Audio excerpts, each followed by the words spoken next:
Então, eu sou José Geraldo de Souza Júnior, sou professor da Faculdade de Direito da Universidade de Brasília, sou um universitário já de longa data, fui reitor da Universidade de Brasília no período 2008-2012, de origem advogado e, como tal, engajado em dois campos da prática da advocacia.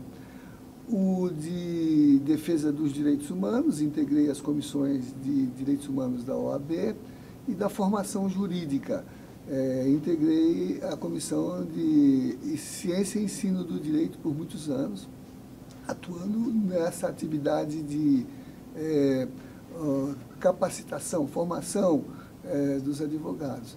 E cidadão ativo nas lutas sociais, incluindo a cooperação com as entidades que se engajam em igual compromisso, como, por exemplo, o SEBS. Sob o ponto de vista da democracia, considerando os últimos governos brasileiros e a sua relação com os avanços, os impasses, os recuos, as tensões de construção do processo democrático no Brasil, eu diria que um ponto precisa ser dado de antemão. Estes governos populares, o primeiro deles extraído diretamente da ação de movimentos populares e movimentos sindicais que permitiram escolher um presidente operário para governar o país, é um paradoxo, porque nós somos e continuamos a ser, do ponto de vista de nossa origem, enquanto formação econômica, política, cultural, uma experiência colonial, que segrega, que exclui, que hierarquiza, que aliena. E todo o projeto político brasileiro foi de negação da subjetividade ativa e do protagonismo dos que se organizam pela base da sociedade, a partir, inclusive, daqueles que são responsáveis pela produção social, que são os trabalhadores. Na nossa origem colonial, alienados do humano e escravizados, inclusive sob a perspectiva jurídica, porque até mesmo quando tivemos a nossa primeira Constituição, que se apresentava já com a orientação de constituir uma sociedade democrática, porque fundada na proteção dos direitos do homem e na separação republicana dos poderes, mantinha um sistema escravocrata, em que o trabalhador era mercadoria, era coisa. Então, pensar a instalação de um projeto político com a hegemonia dos trabalhadores, dos subalternos, é um paradoxo. E é o que coloca a primeira tensão. Foi uma condição rara, uma circunstância que galvanizou um conjunto de expectativas e de convergências do ponto de vista da ação política, sobretudo dos movimentos sociais e dos movimentos populares, mas foi uma experiência tremendamente subjugada por esse processo de resistência e de antagonismo das elites tradicionais da nossa formação cultural, caracterizadas pelos os desenhos da nossa origem democrática, que é o patrimonialismo, que é o patriarcalismo, que é o racismo, que é o machismo e as demais características dessa forma de governança. Então,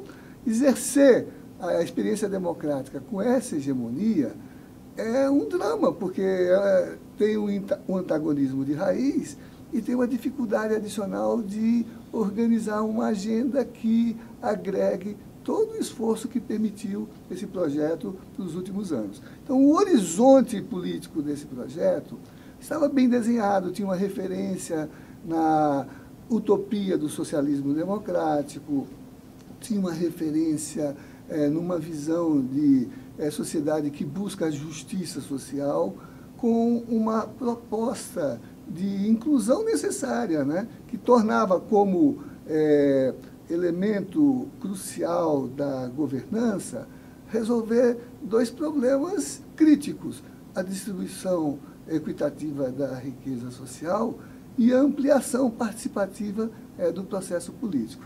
Então, os avanços e os recuos decorrentes dessa curta experiência têm a ver, primeiro, com esse grande antagonismo que nunca permitiu que se instalasse definitivamente esse projeto, que sempre o sabotou, que sempre, subliminarmente, pelos meios de comunicação, pelo domínio ainda dos fatores de ideologização, sempre sabotou esse projeto, sempre procurou desmoralizá-lo, sempre procurou subalternizá-lo, apropriar-se dele. Mas também, entre os que se integravam na direção desse projeto, a dificuldade de organizar algo que nunca tinha sido uma experiência bem constituída do ponto de vista da nossa capacidade de exercer nossa subjetividade dirigente na história, né? Então, há uma contradição interna também para definir de que modo esse processo de distribuir a riqueza e de compartilhar o poder pudesse se organizar. Então, nós perdemos muitas oportunidades de constituir unidades de conjuntura para poder lidar com uma estrutura, e isso retirou da nossa própria condição política uma condição estável para poder organizar e conduzir essa proposta, que é uma proposta de sociedade, né?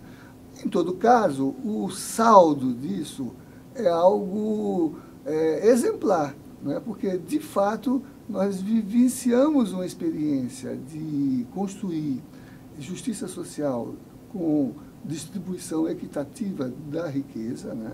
Todas as políticas sociais, a concepção dos fundamentos organizativos da República, que são os bens sociais vistos como direitos e não como privilégios, ou pior, mercadorizáveis, educação, saúde, por exemplo, né?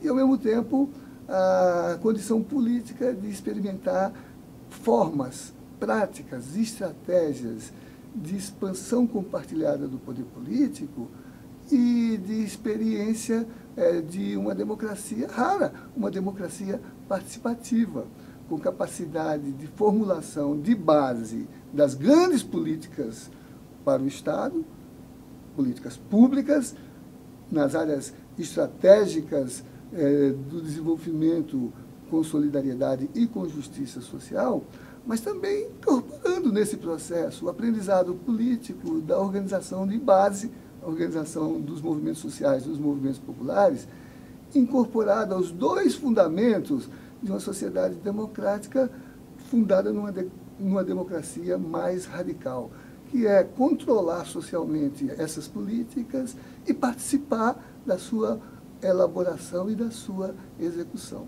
Algo que está no nosso horizonte e que nos dá alento no momento de recrudescência do elitismo político, que volta às teses hierarquizantes, mas que nos deixa mais ou menos confiantes, com esperança, capazes de vencer os obstáculos que se recolocam, o medo de enfrentar esses obstáculos, para continuar o nosso projeto utópico.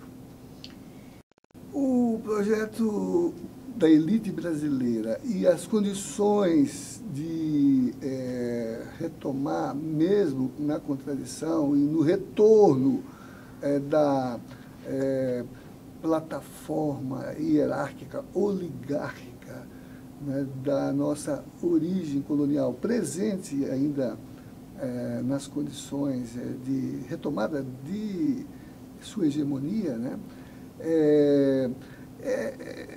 vamos dizer, se assenta nas condições desse aprendizado dos últimos anos. Quer dizer, nós aprendemos que a política é uma responsabilidade da ação e do protagonismo dos sujeitos que a realizam.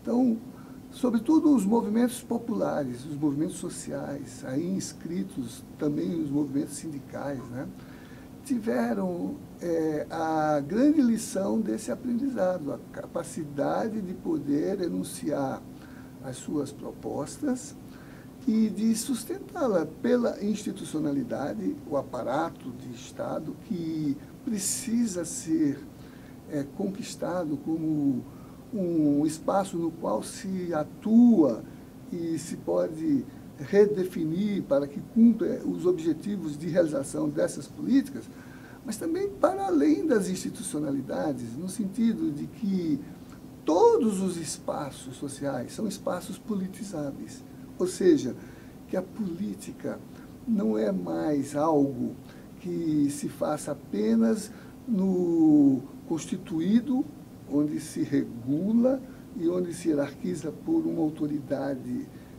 credenciada, mas se difunde no social, também no âmbito da sociedade civil, e aí os projetos podem ser inscritos. Daí que, no nosso tempo, a rua, como símbolo, como metáfora de espaço público, se torne um lugar para institucionalidades, para a afirmação de projetos e experimentação de protagonismos.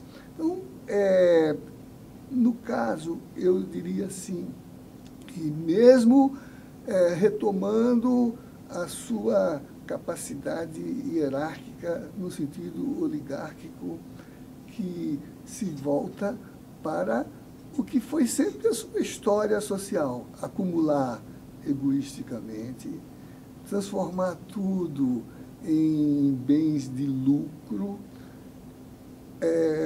a angariar da produção social da riqueza um modo de apropriação que represente o fortalecimento dessa oligarquia, desses segmentos, que são os segmentos proprietários, são os segmentos patrimonialistas, né?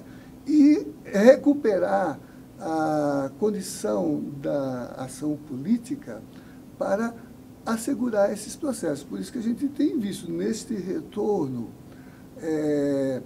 o modo oposto ao que vinha se realizando. Recuperar para o mercado o que a sociedade havia constituído para a ação solidária, os bens sociais como direitos, não como coisas, né?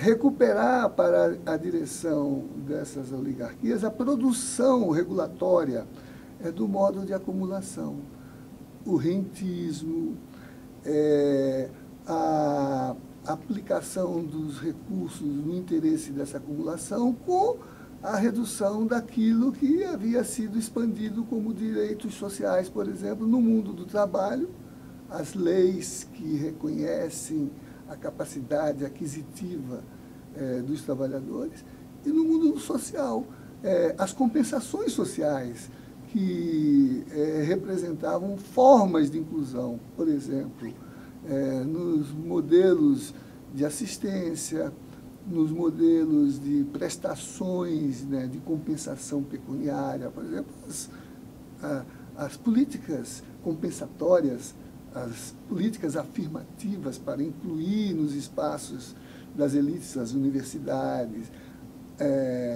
nas cotas para os empregos públicos, né?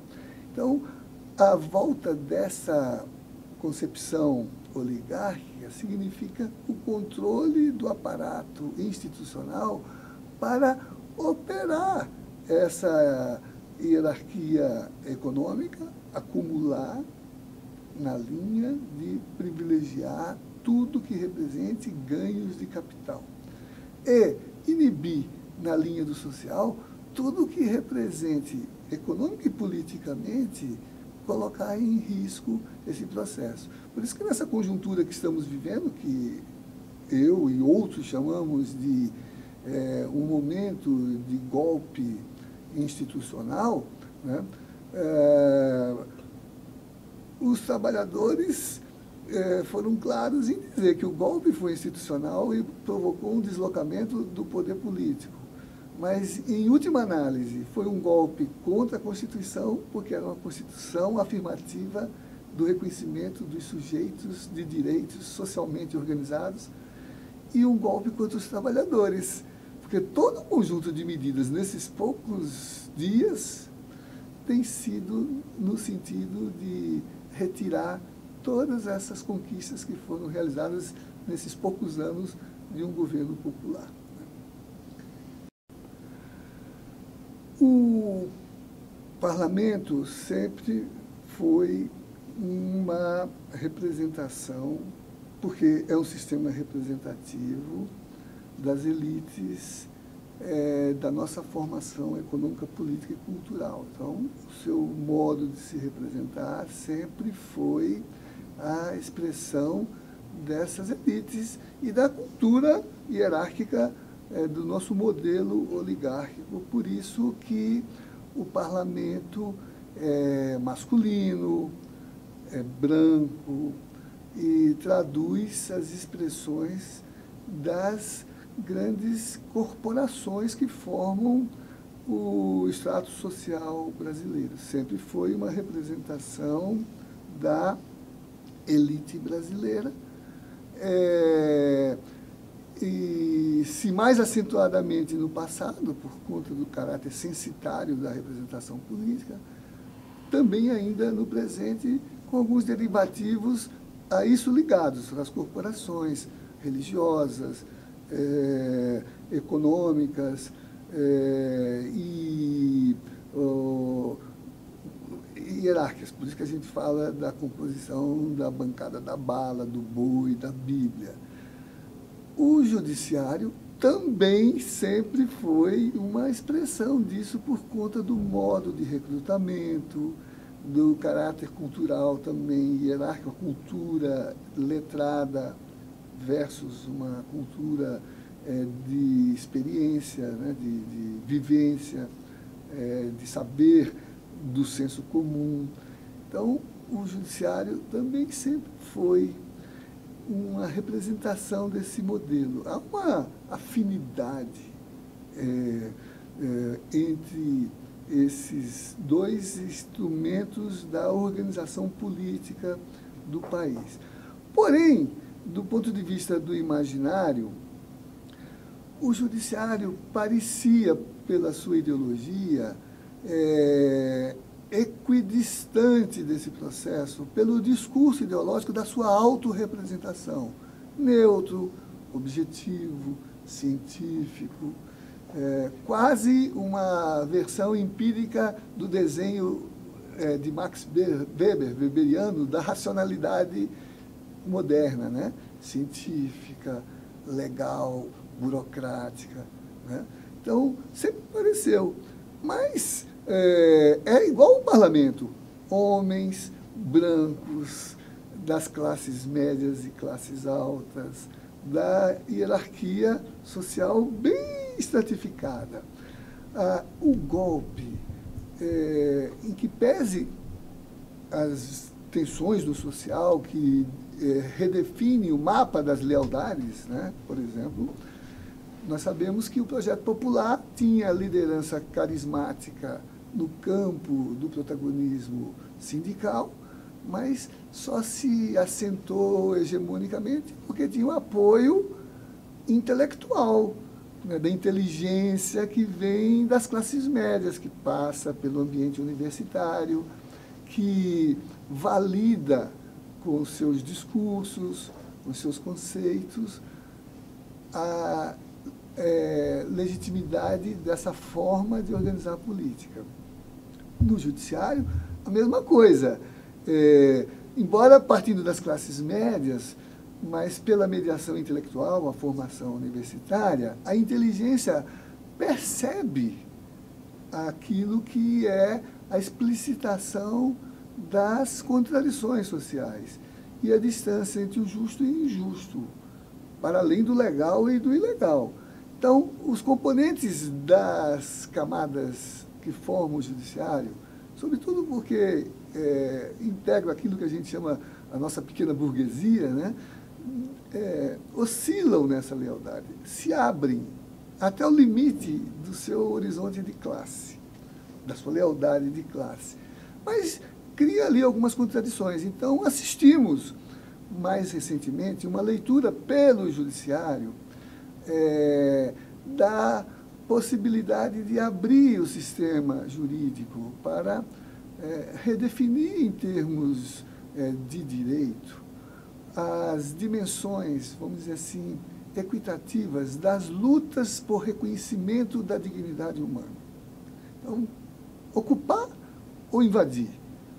O Judiciário chegou a ler as manifestações dos movimentos de sem-teto e sem-terra, que, na ação direta, contradizem o modo formal de apropriação possessiva, propriedade privada, e põe em causa a função social da terra e da moradia. A legislação sempre criminalizou esse processo. O Judiciário se dividiu nessa leitura e chegou a construir possibilidades semânticas, a legitimar a semântica do ocupar em face do invadir. A semântica da politização, considerando que ocupar é discutir função social, em relação ao invadir, que semanticamente é o núcleo típico do direito penal, que criminaliza o esbulho possessório, como invasão. Chegou a isso, mas na contingência do golpe, a lealdade orienta as ações. E vimos que, do ponto de vista desta conjuntura, o golpe foi institucional, foi parlamentar, mas também foi judiciário. Porque o judiciário não fez nada para demonstrar que o uso formal dos enunciados constitucionais de responsabilização de um presidente da República requeria uma materialidade constitutiva do crime que ele tenha praticado no presidencialismo. Não fez nada para se contrapor a isso. Se rendeu a uma condição de fato consumado, deixou que o formal se sobrepusesse ao material e não deu espaço a uma leitura democrática que legitima o poder pela participação popular, o voto, e não por uma ação parlamentar que traduza um sentido de desconfiança ou de crítica política ao projeto que está em execução. O Judiciário ficou caladinho em relação a isso. E pior, pôs por terra princípios que ele sempre acalentou, permitiu que se organizassem mobilizações para regredir civilizatoriamente as 10 medidas contra a corrupção que surgiram do Ministério Público, que é uma leitura também secundária do sistema judiciário, mas apoiada por juízes. E tem permitido, com a condição da exceção, que práticas judiciárias, como essas que se inscrevem nos processos, a exemplo desse modelo midiático aí da Lava Jato, né, que a exceção ponha por terra os enunciados democráticos e republicanos do devido processo legal. Então, o Judiciário é parte disso.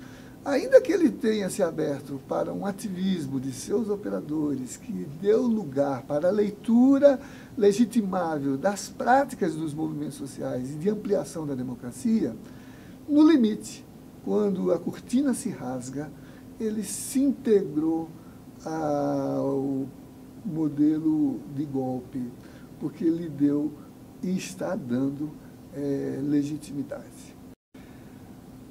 Boa parte da questão teórico-política, jurídica do nosso tempo é saber se o aparato jurídico, no seu modelo mais paradigmático, que é o aparato legislativo, que é a redução do direito à lei, né, tem se revelado na atualidade, na contemporaneidade, insuficiente para dar conta do que o social coloca como expectativa real de direitos a realizar. Então, a estrutura funcional e mesmo teórica para traduzir isso tem sido limitada no tocante à percepção tanto do direito, que é uma produção contínua do social, quanto dos limites de enunciação do jurídico pelo estatal, funcional, legal. Então, essa condição interpela, né, tanto no ângulo político, a forma da institucionalidade que seja apta a traduzir isso, por exemplo, se o legislativo dá conta de traduzir em lei tudo que se expressa como expectativa de direito, ou o judiciário traduzir em prescrição tudo que concretamente seja colocado para ele do ponto de vista da tensão entre o mundo da vida e o mundo formal dos livros, né? E o social também segue um ritmo em que, do ponto de vista do seu agir, para produzir e reproduzir a sua existência social, né, as urgências são constantes e contínuas, né? Então, os atores desse processo, os sujeitos sociais, os especialistas, o mundo do conhecimento, são interpelados para que se coloquem nesse campo. Então, num momento, a questão que se coloca é a dimensão paradigmática disso, né? Então, vamos assim, fazer um desenho orientador desse modelo paradigmático pela mediação do que a gente chama de tempos modernos, a modernidade, né?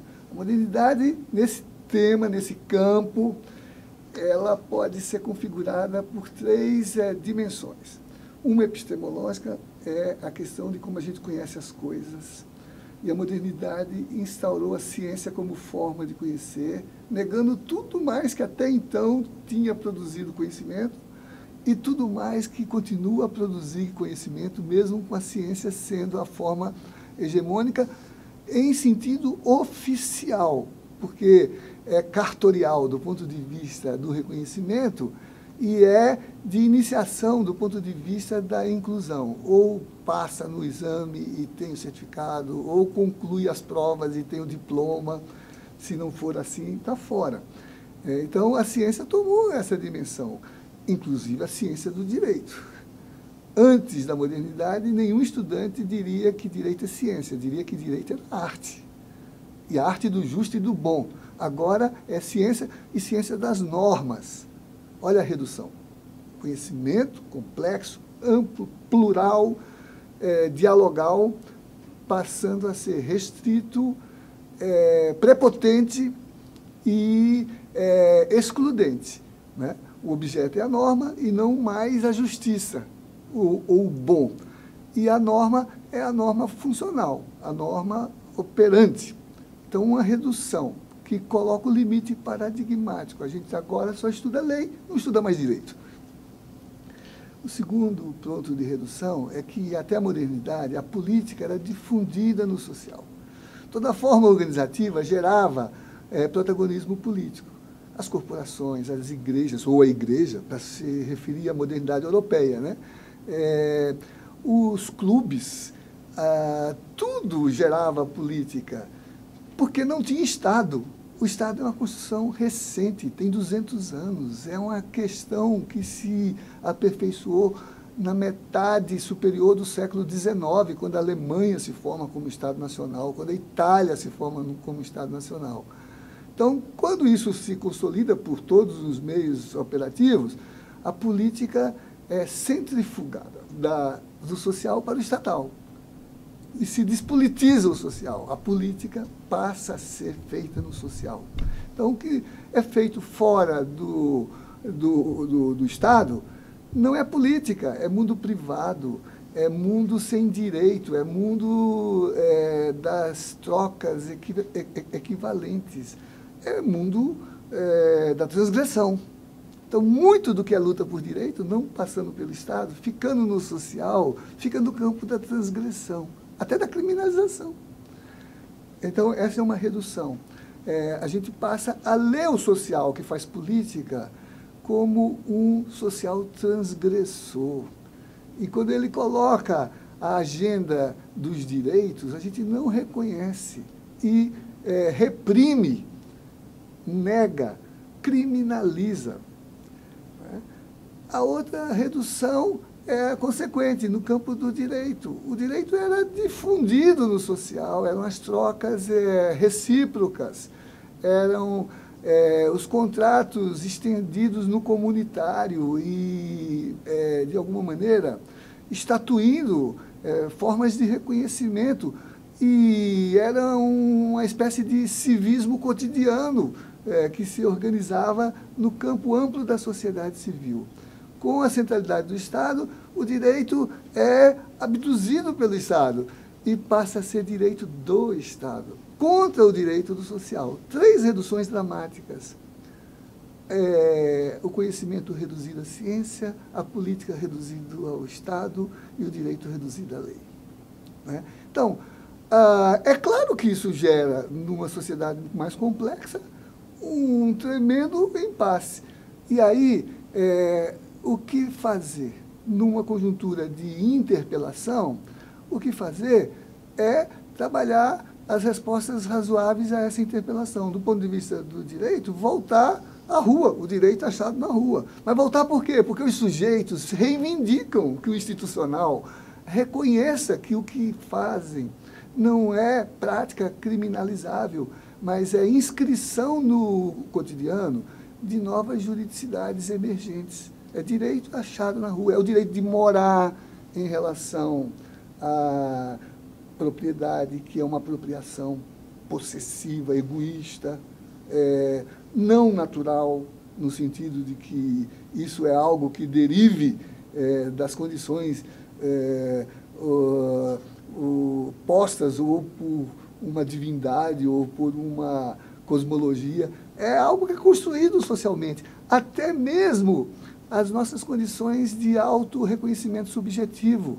Os hegelianos dizem que a gente não nasce homem ou mulher, a gente se torna homem ou mulher por conta da nossa vivência histórica. Não é uma condição biológica que nos constitui, mas é um experimento na história. A gente se humaniza, né? E é por isso que a gente assiste contra a lei, que os legalistas vão dizer contra o direito, né?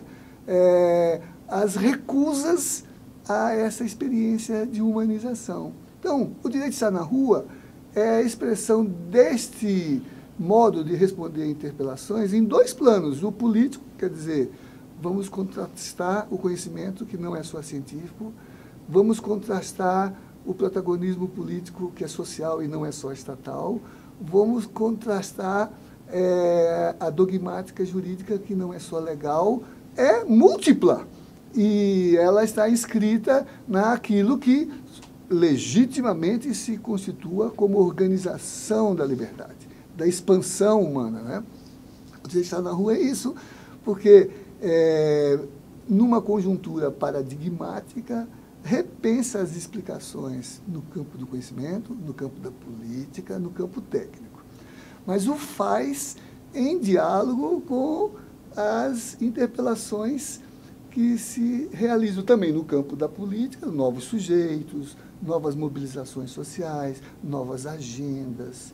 A maioria dos direitos que a gente tem hoje são o crime dos nossos precursores.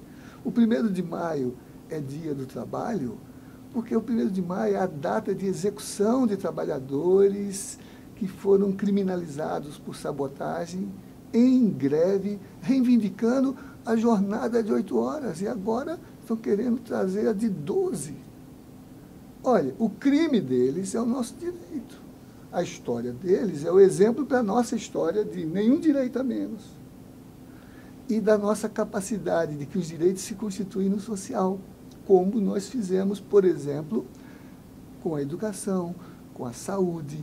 Lembre-se, foi um movimento sanitarista que, contra o status quo do institucional, gerou a tese da saúde como um bem social, não como uma mercadoria, como um direito de todos, um dever do Estado, não porque o Estado seja o mediador disso, mas porque ele é o articulador de uma politicidade que vem do social e que foi construída como uma formulação.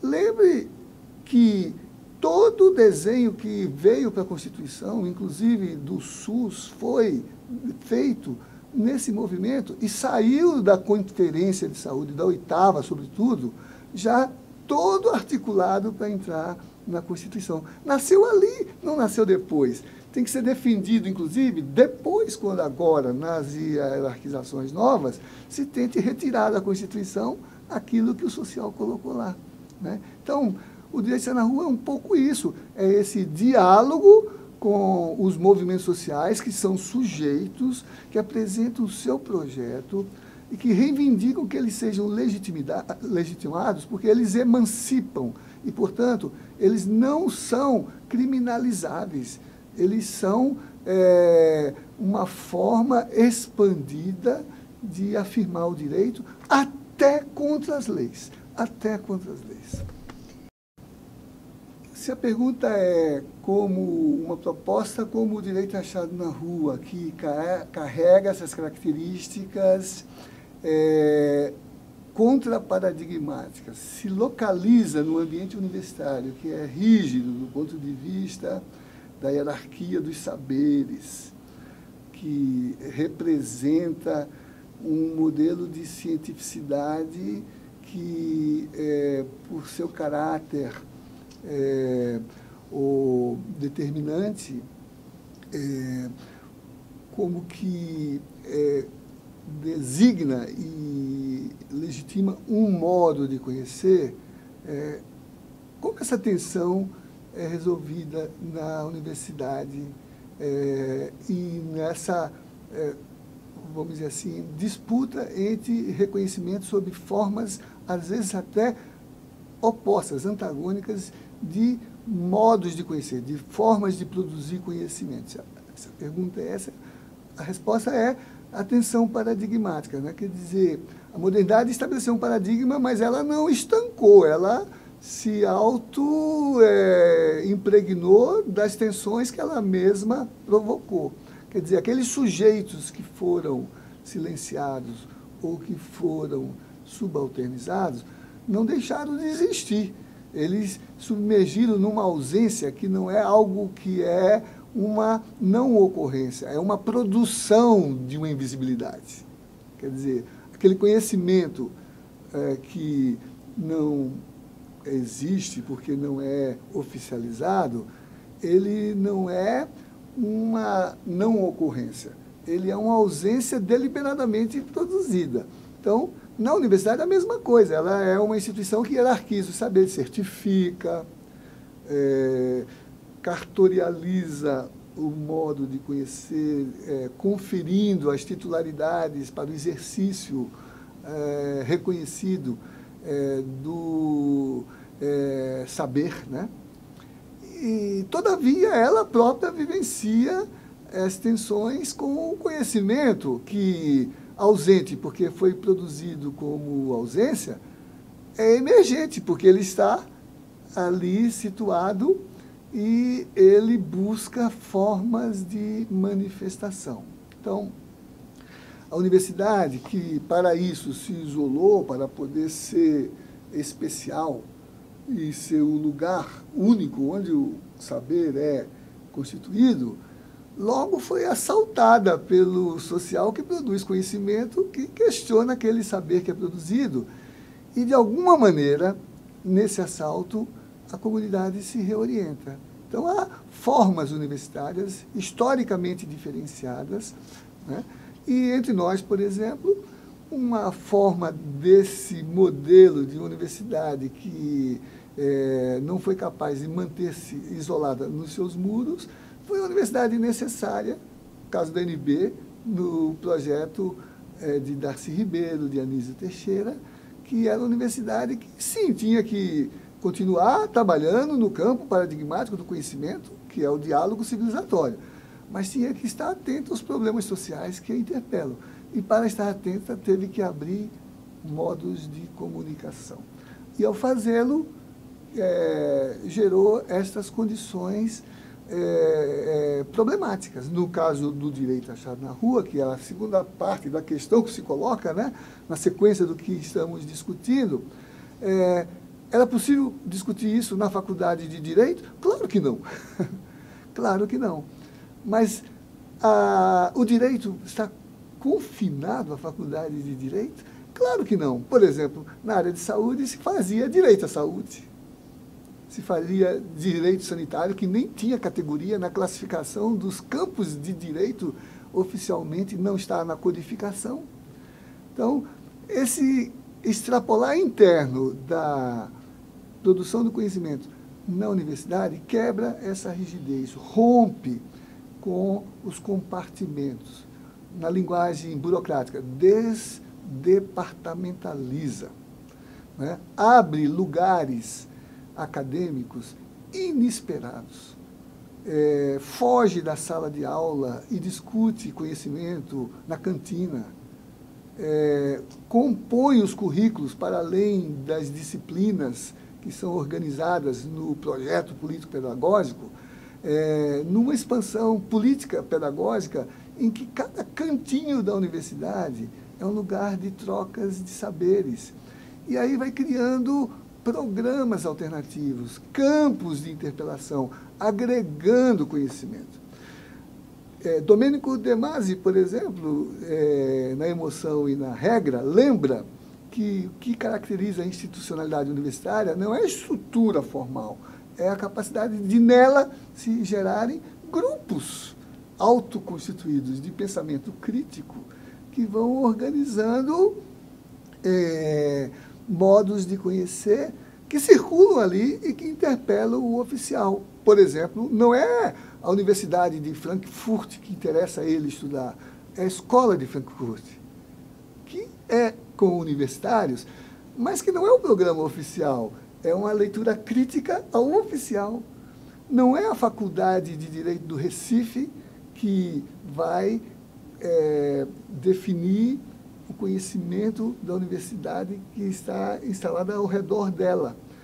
É a Escola do Recife, que vai introduzir lá no século XIX o positivismo contra o justnaturalismo então emergente. E é dramático. Silvio Romero, por exemplo, quando foi se doutorar, ele não só foi reprovado pela banca examinadora, mas foi processado criminalmente por ela, em função de um embate epistemológico ao longo da sabatina, da arguição. Quer dizer,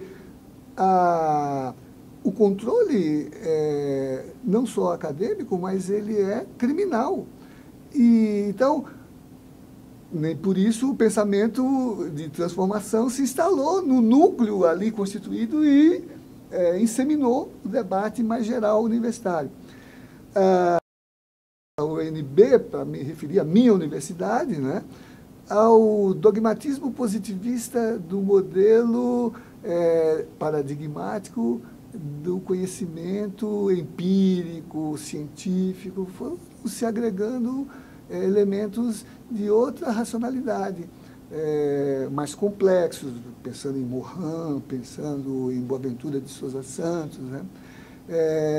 Menos disciplinares, mais multidisciplinares, menos departamentais, mais nucleadores de outras configurações. Assim como na UNB se formou o Núcleo de Estudo de Saúde Pública, para discutir direito sanitário contra o modelo oficial da organização do processo de produção de saúde e de realização jurídica do bem em saúde, nós formamos também o Núcleo de Estudos para a Paz e Direitos Humanos. Quer dizer, uma leitura fora da Faculdade de Direito, dentro da universidade, em disputa epistemológica, abrindo espaço para outros modos de conhecer, no nosso caso, o campo do direito, criar uma linha de pesquisa, uma linha de produção de conhecimento que configurou dentro da universidade um programa inédito.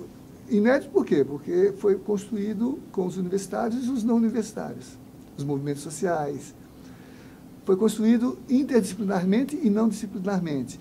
Diálogo entre os saberes, entre os juristas, os sociólogos, os economistas, os teólogos, os antropólogos e as expressões dos movimentos sociais com seus saberes.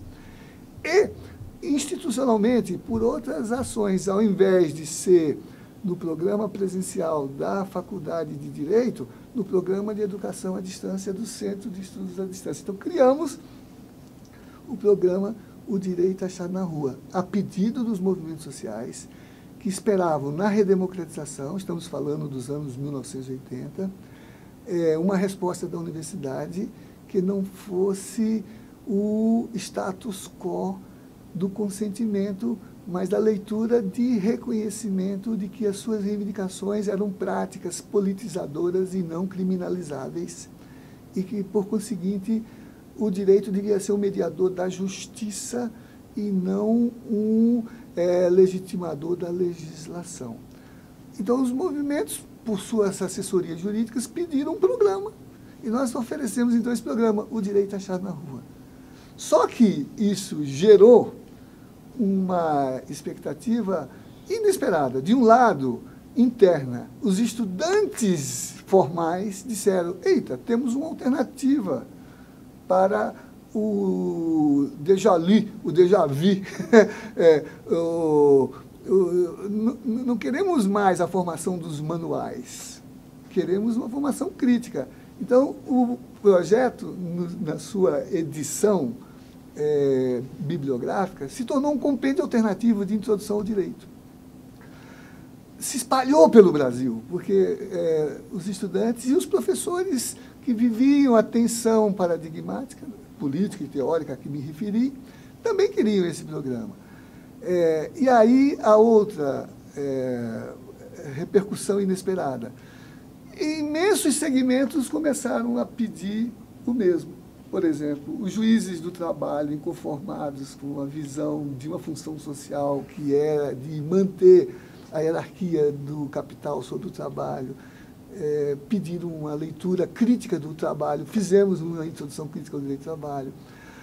Os movimentos do campo, os sem terra, pediram uma leitura crítica da função social da propriedade em relação a uma leitura criminalizadora da luta pela terra. Fizemos uma introdução crítica ao direito agrário.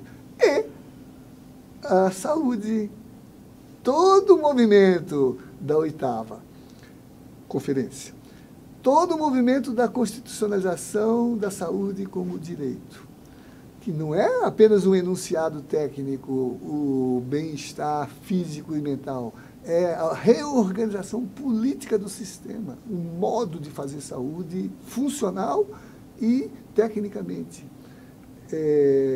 Conceitos de saúde que estão na linha de que ato médico, forma de produção de saberes, formação de quadros, tudo isso tem que ser organizado, que se exibiu no SUS, no Sistema Único de Saúde, né, que é o mais notável e mais exemplar capítulo da nossa Constituição, pensando a participação social e o controle social, gerou a expectativa de uma capacitação, sobretudo de juízes e membros do Ministério Público, para entender isso, porque não faziam parte da cultura deles, porque a cultura deles é legalista e a cultura deles é funcionalista no sentido dos seus papéis sociais.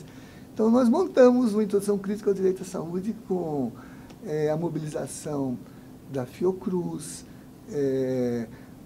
do SEBS. O SEBS, na revista Saúde em Debate, a número 96, Martinho Silva faz uma belíssima resenha do volume 4, Direito à Saúde, na discussão que ajudou a construir, e alguns de seus membros foram autores na produção desse programa, que teve o apoio da TV Saúde, que produziu um DVD também, numa outra linguagem, sobre esse tema, e extrapolou o campo, porque em seguida a OPAS, a Organização Pan-Americana, pediu para fazer uma versão em espanhol, uma introdução crítica ao direito à la salud, el derecho desde la calle, né? E que foi difundida em espanhol, ampliada e modificada para não brasilianizar a discussão, não é isso?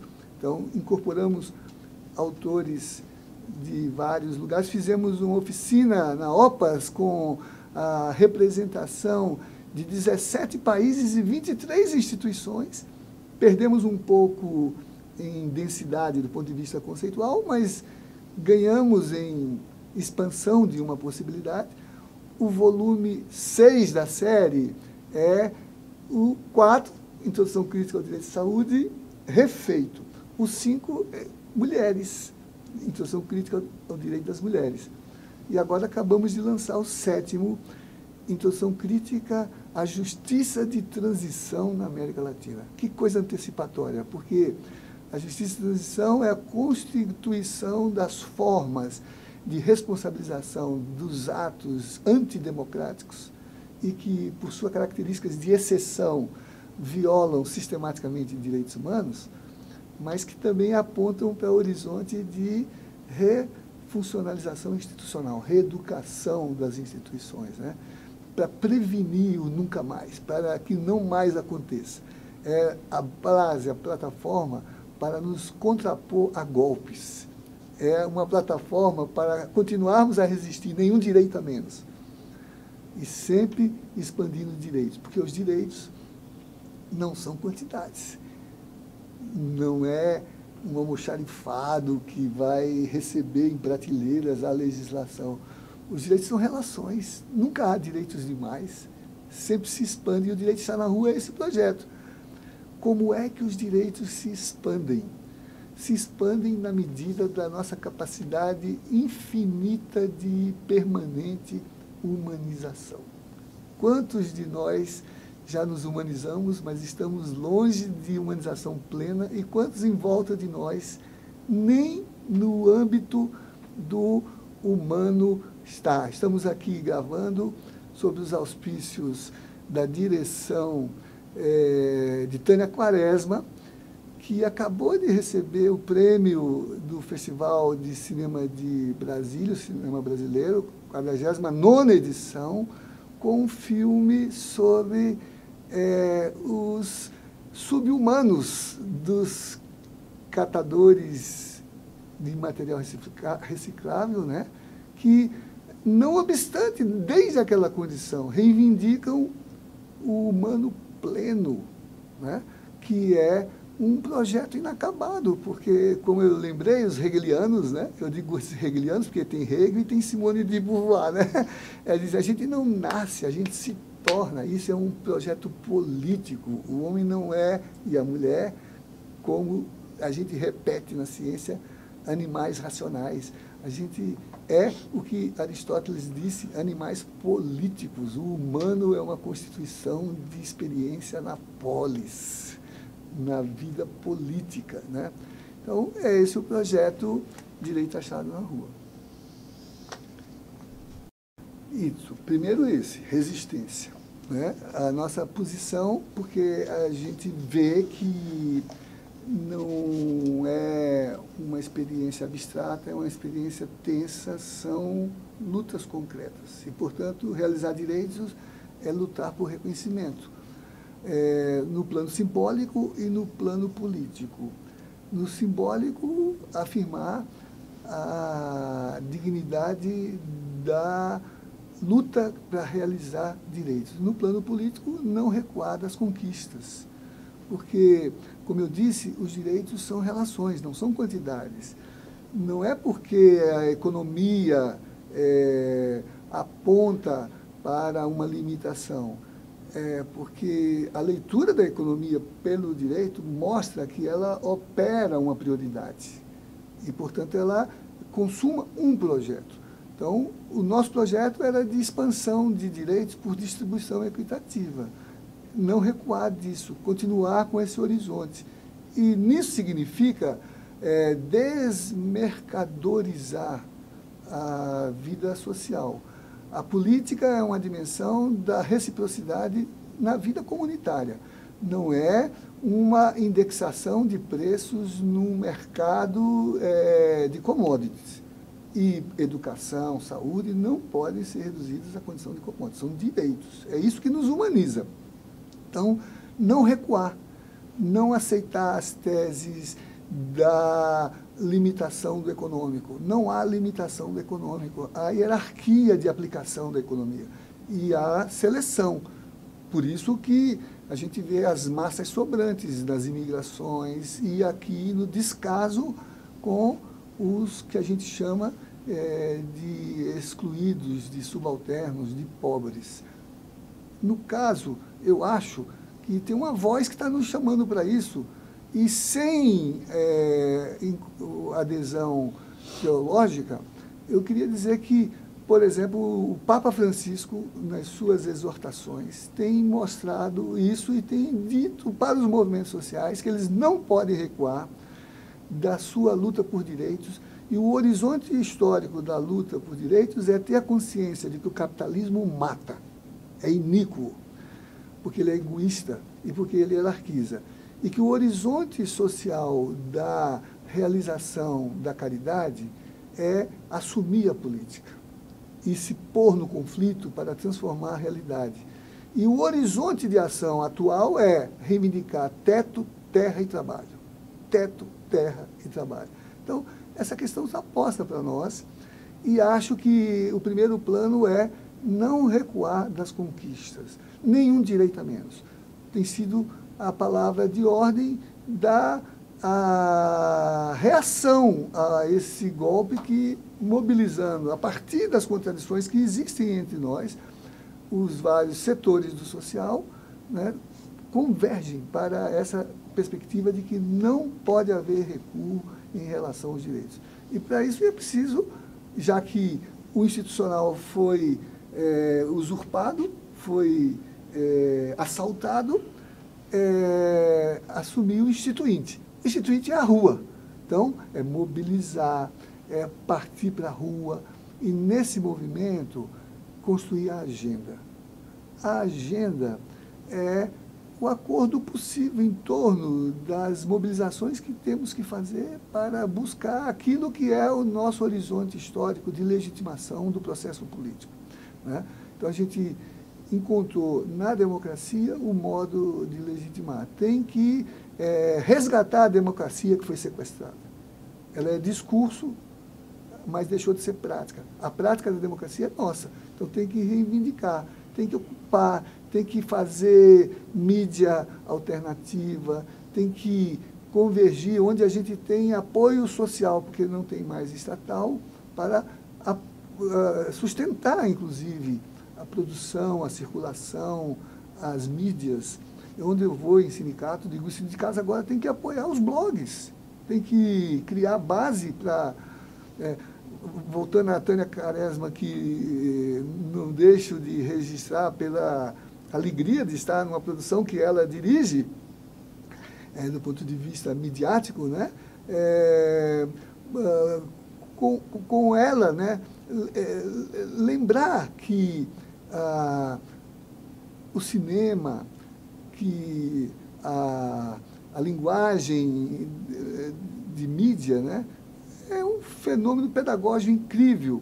E foi importantíssimo ver que os artistas, por exemplo, nesse momento, não cederam a praça, não cederam o espaço. Durante todo o festival, as camisetas eram fora Temer, as camisetas contra o golpe, e os discursos eram nessa linha. E o público reconheceu que a luta por direitos é o eixo artístico que hoje exige da cultura esse papel de formar o nosso horizonte, né? Agora, também a gente não pode resistir todo o tempo, então a gente tem que avançar, tem que também propor, tem que ter capacidade de formulação. Então, acho que é construir a agenda, e acho que, nesse caso, os jovens têm um papel fundamental, né? Sempre dizem, né, que os jovens estão alienados. Eles estão, de repente, onde parece que eles estão envoltos com outras causas, com outras teses, eles surgem e ocupam as escolas em São Paulo, no Pará, em Goiás, e dizem que ali, contra o tribunal que foi interpelado para reintegrar a posse, isso aqui não é bem imobiliário que está em discussão, o que está em discussão é a manutenção do espaço público para discutir direito. E o tribunal reconhece. Não dá a liminar. Aliás, cassou a liminar do juiz. Dizia: o tribunal pode ser um lugar onde se faça a negociação. E os jovens repõem o tema da educação, politizam a sua presença. De onde vem isso? Vem, eu acho, que desse processo de luta. Porque esse processo de luta criou uma perspectiva curiosa, né? Mostra que a gente é capaz de manter um nível compartilhado de consciência sobre o real. Mas a gente também embute na nossa disposição a consciência sobre o possível. Quer dizer, e às vezes, contra tudo que parece sem capacidade protagonista, em recuo, em refluxo, por conta dessa consciência possível, encontra um momento de fusão, né? É o Fora Temer, é o não vamos legitimar esse processo, é o ocupar a rua, é o definir a agenda. Por exemplo, nesse momento, tem duas agendas que todos convergem para ela: a educação como um bem social, a saúde como um direito de todos. Então, eu acho que temos uma agenda aí, e não há objeção de nenhum dos grupos em ação política de resistência, de ocupação de espaço, de politização, que não possa convergir para a defesa desses fundamentos. E como eles, melhor do que qualquer outro, traduziram na Constituição o projeto emancipatório, porque ele é solidário, bem de todos, ele é participativo, controle social e exercício deliberativo dos sujeitos do sistema na produção da regulação do sistema. Eles são, saúde e educação, a própria expressão da democracia que a gente está construindo, que tem que ser de alta intensidade e, portanto, ela é crítica e ela é dramática. Mas, se não for assim, ela não se enraiza na nossa consciência política civilizatória.